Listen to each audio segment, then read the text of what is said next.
से बताने जा रही हूँ। हिंदू धर्म में पूर्णिमा तिथि का खास महत्व होता है।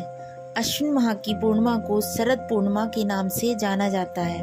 वैसे तो प्रत्येक माह की पूर्णिमा का अपना अलग महत्व होता है, लेकिन कुछ पूर्णिमा बहुत ही श्रेष्ठ मानी जाती हैं। अश्विन माह की पूर्णिमा उन्हीं में से एक है।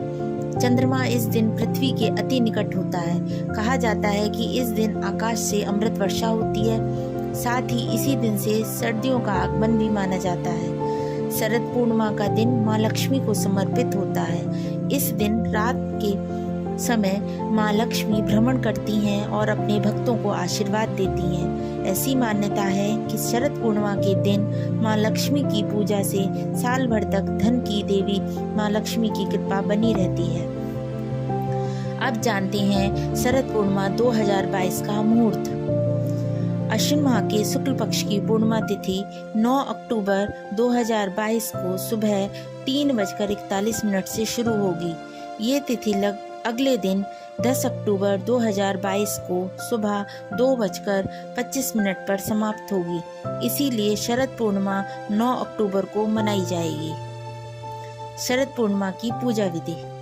शरद पूर्णिमा के दिन ब्रह्म मुहूर्त में उठकर किसी पवित्र नदी में स्नान करें। यदि किसी नदी में स्नान नहीं कर सकते हैं तो घर पर ही पानी में गंगा जल डालकर स्नानादि करके स्वच्छ वस्त्र धारण करें। फिर एक लकड़ी की चौकी या पाटे पर लाल कपड़ा बिछाएं और गंगा जल से शुद्ध करें। चौकी के ऊपर माँ लक्ष्मी की प्रतिमा स्थापित करें और लाल चुंदरी पहनाएं। इसके बाद लाल फूल, इत्र, नैवेद्य, धूप, दीप, सुपारी आदि से माँ लक्ष्मी का विधिवत पूजन करें। माँ लक्ष्मी के समक्ष लक्ष्मी चालीसा का पाठ करें। पूजा संपन्न होने के बाद आरती करें। फिर शाम के समय पुनः माँ लक्ष्मी और भगवान विष्णु की पूजा करें और चंद्रमा को अर्घ्य दें। चावल और गाय के दूध की खीर बनाकर चंद्रमा की रोशनी में रखें। मध्य रात्रि में माँ लक्ष्मी को खीर का भोग लगाएं और प्रसाद के रूप में परिवार के सभी सदस्यों को खिला दें। अब जानते हैं इसकी कथा। कथा के अनुसार एक साहूकार को 2 पुत्रियां थीं। दोनों पुत्रियां पूर्णिमा का व्रत रखती थीं, लेकिन बड़ी पुत्री पूरा व्रत करती थी। छोटी पुत्री अधूरा व्रत करती थी। इसका परिणाम यह हुआ कि छोटी पुत्री की संतान पैदा होते ही मर जाती थी। उसने पंडितों से इसका कारण पूछा तो उन्होंने बताया कि तुम पूर्णिमा का अधूरा व्रत करती थी, जिसके कारण तुम्हारी संतान पैदा होते ही मर जाती है। पूर्णिमा का पूरा व्रत विधि पूर्वक करने से तुम्हारी संतान जीवित रह सकती है।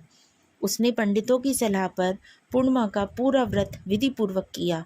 बाद में उसे एक लड़का पैदा हुआ, जो कुछ दिनों बाद ही फिर से मर गया। उसने लड़के को एक पाटे पर लेटाकर ऊपर से कपड़ा ढक दिया। फिर बड़ी बहन को बुलाकर लाई और बैठने के लिए वही पाटा दे दिया। बड़ी बहन जब उस पर बैठने लगी तो उसका घाघरा बच्चे को छू गया। बच्चा घाघरा छूते ही रोने लगा। तब बड़ी बहन ने कहा कि तुम मुझे कलंक लगाना चाहती थी, मेरे बैठने से यह मर जाता। तब छोटी बहन बोली कि यह तो पहले से मरा हुआ था, तेरे ही भाग्य से यह जीवित हो गया,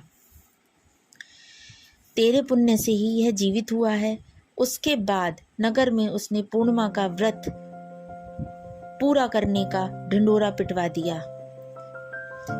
अगर आपको मेरी ये वीडियो पसंद आई हो तो प्लीज़ इसे कमेंट बॉक्स में ज़रूर बताएं और मेरी वीडियो को लाइक, शेयर एंड सब्सक्राइब करना ना भूलें।